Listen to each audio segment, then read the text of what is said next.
What's up, everybody? It's your girl, Jade Phoenix of the Phoenix Gate Podcast. We are at Tropic Con Day 2. We are rocking it. It's our favorite convention on Long Island, and I am here with the voice, the talent, the beauty, Stephanie Nadolny. Hey everyone, Tropic Con. This is my second Tropic Con in Long Island, and I love it. It's been so much fun. I do remember that you were here last year. I did not get a chance to talk to you, and I made it a point that I needed to talk to you this year. I wanted to talk to you last year too. My hair, I think, was green last year. Well, it's great to be vivacious and colorful, like express yourself, right? That's what we all do. We all do it differently, so yeah. It's true.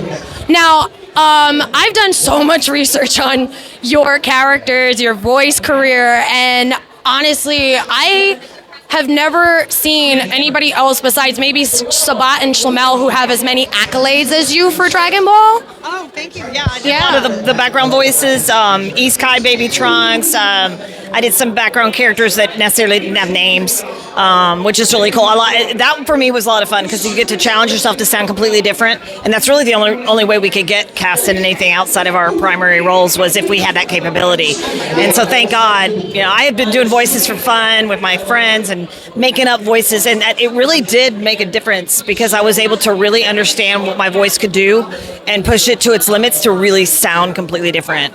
So if I know I can't do it, I don't even, I'll try, but I know because I can hear, okay, I'm good at that one, not so good at that one. And I kind of know what I need to do to, make it better. I love that. Being a podcaster and doing all this and interviews and stuff, I've always wanted to get into voice acting myself.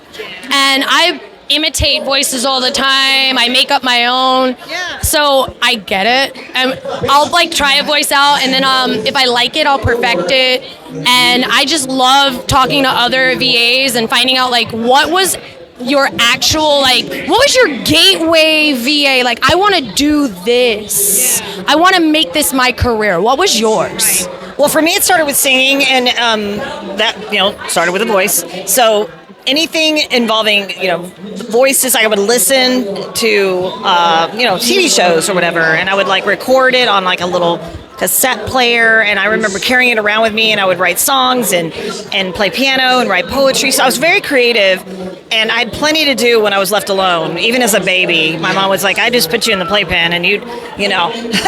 When I was 3, I was, walking a mile to Grandpa. I was in trouble a lot because I was always wanting to venture out, but I could entertain myself, and so I knew I wanted to do something that involved singing, music, and then musical theater kind of came along, singing, dancing, choreography. Drill team, pom-pom, the theater class, got into that always. We moved around a lot, so it was very difficult. But I was that's what I knew from a very young age is what I wanted to pursue. So that's what I did on my free time. I love it. And so singing and writing music was something I'd already been doing. And then when I got out of high school, I joined a band in college. And then from there, got kind of discovered I was singing, and then the windows were open and we were rehearsing. And then I got invited to try out for another band, and then that band, it was all who you know, but at that point, once you get noticed, it's a little easier to kind of navigate where you want to go. And so I joined a band called Vince Vance and the Valiants, traveled with them for well over 2 decades. Wow. And during that time, on my downtime at home, I would sing with other bands, and I got recruited to do toy voices for a toy company. So there weren't any roles. It was more okay, now you're a witch. Okay, now you're a 5-year-old kid, boo, did I scare you? Different type stuff like that. And it was just rapid fire. So I was already kind of well trained by the time I got the audition for Dragon Ball Z. I just didn't know what anime was. So when I showed up for the audition, I tried out for all the females because you read sides, but you don't necessarily know what it is. Of course. And before I left the audition, the directors at the time, or the people choosing the voice actors, asked me to do the voice of a young boy. And so I just, on the fly, was like, how about this? And they said, make it raspy. Oh, how about this then? You like that? And that's how we kind of came up with Gohan's voice once they called me and said I was cast. And then it was a matter of really fine-tuning and, developing into the role. And that's kind of where I started. So when you say gateway, that's definitely my gateway role into the anime, more franchise voice acting. Okay. Yeah. Would you say that voicing Goku and Gohan, Kid Goku, everybody would be your favorite role, or do you have like, was there a different role that you were just like, oh my God, if I ever get to do this again, I need to do this again? For me, it would be similar to like Jodie Benson for The Little Mermaid, because she sang and did the voice. So the spoken voice and the singing voice was always like a dream of mine, because I love the singing, but I also love the voice acting. So they kind of go hand in hand, and if you can do both, why not? You know.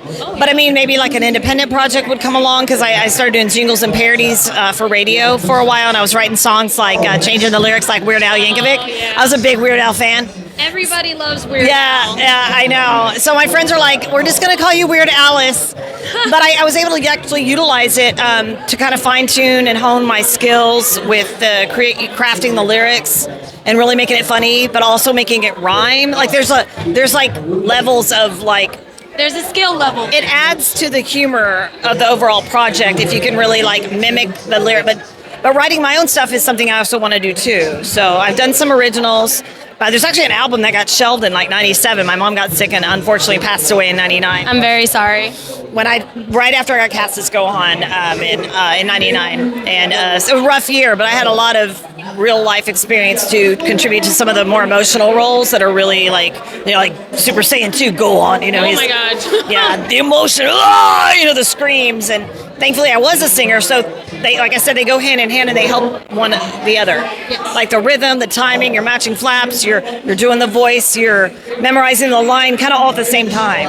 So I think it's a really unique craft, and it's not for everybody. Somebody can have a great voice, but they're just great mimickers, or they can just do one style. That doesn't mean they can't go into voice acting. It doesn't mean they won't be successful. It's just a matter of finding what you're best at and what you really like to do, and then you can maybe start a career and actually generate an income.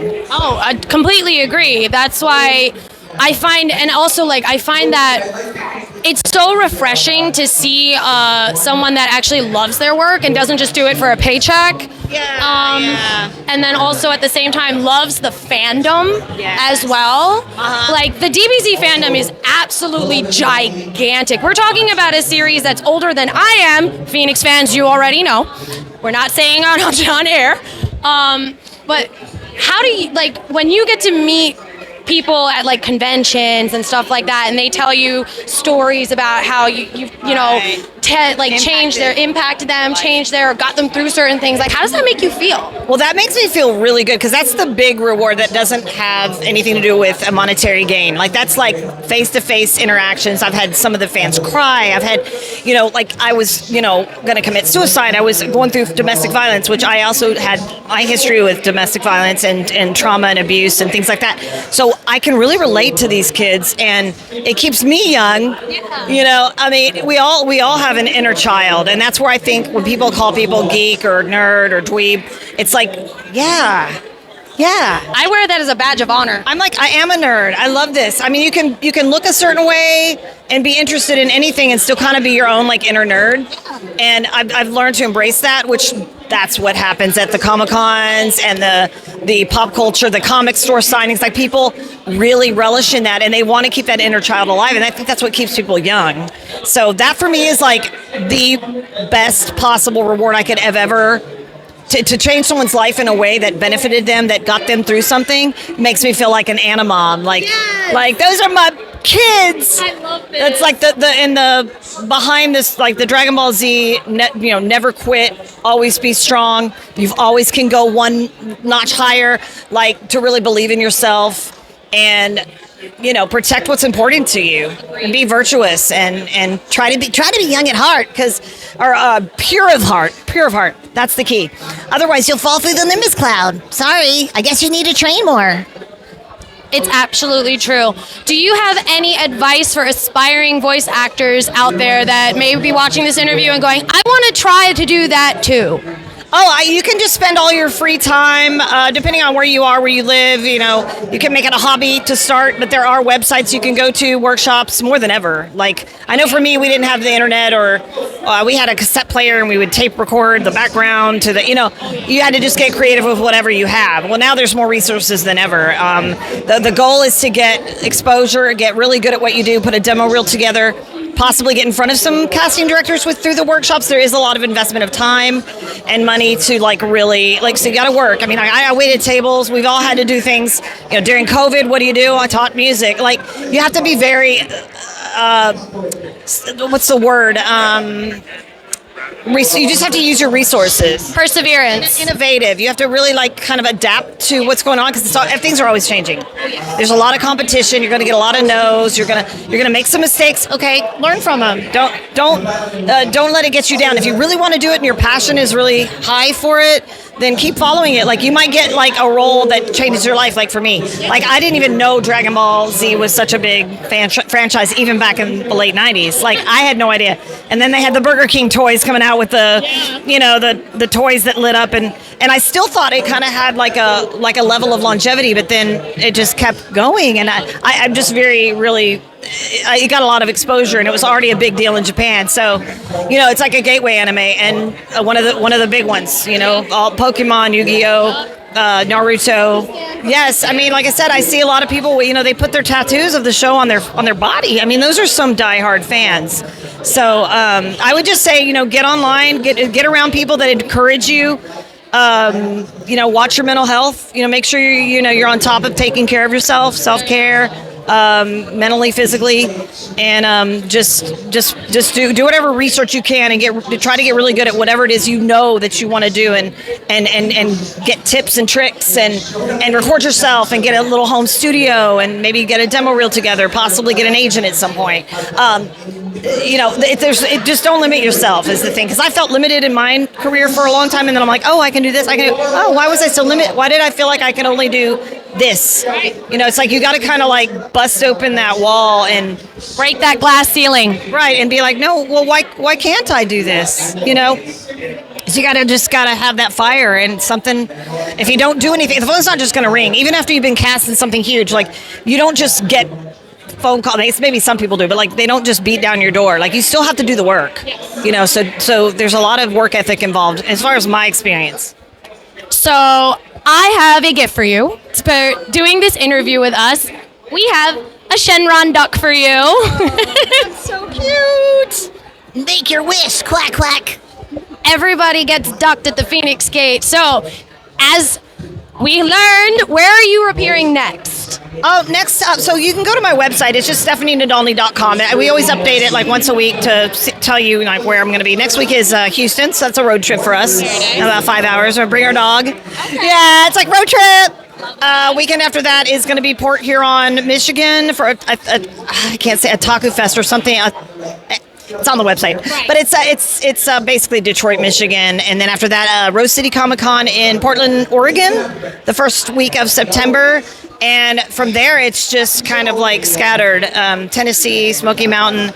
I've got quite a bit booked, thankfully. The fall time is a good season for Comic Con because the weather kind of breaks up and it's not so much of one or the other. So it's a good time of year to travel. That's amazing. Thank you so much for taking the time to talk to me. Guys, go check them out. If you ever get a chance, tell them the Phoenix Gate sent you. Check it later. Bye. I'm not playing with a full duck, but I guess I am now.